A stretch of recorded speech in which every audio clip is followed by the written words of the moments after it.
हिंदू धर्म में करवा चौथ का बड़ा ही धार्मिक महत्व है। इसे कराका चतुर्थी के नाम से भी जाना जाता है। ये पर्व कार्तिक मास के कृष्ण पक्ष की चतुर्थी के दिन मनाया जाता है। इस शुभ दिन विवाहित महिलाएं अपने पति की लंबी उम्र के लिए सुबह सूर्योदय से लेकर चंद्रोदय तक निर्जला व्रत रखती हैं और शाम को चंद्र दर्शन के बाद व्रत खोलती हैं। व्रत का पारण महिलाएं अपने पति के हाथों जल ग्रहण करने के बाद ही करती हैं।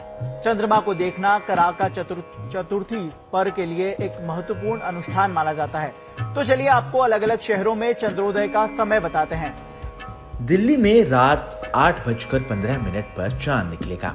मुंबई में चांद 8:59 पर निकलेगा।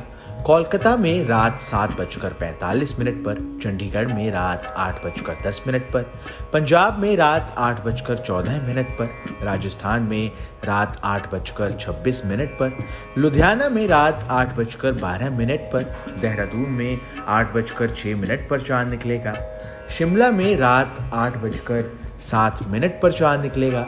पटना में रात 8:51 पर, लखनऊ में रात 8:05 पर, कानपुर में रात 8:08 पर, प्रयागराज में रात 8:05 पर, इंदौर में रात 8:37 पर, भोपाल में रात 8:29 पर, अहमदाबाद में रात 8:50 पर, तो चेन्नई में रात 8:43 पर, नोएडा में रात 8:14 पर, गुरुग्राम में रात 8:16 पर, आगरा में रात 8:16 पर और अलीगढ़ में रात 8:13 पर, हिमाचल प्रदेश में रात 8:07 पर, जयपुर में रात 8:26 पर और बेंगलुरु में रात 8:54 पर चांद निकलेगा।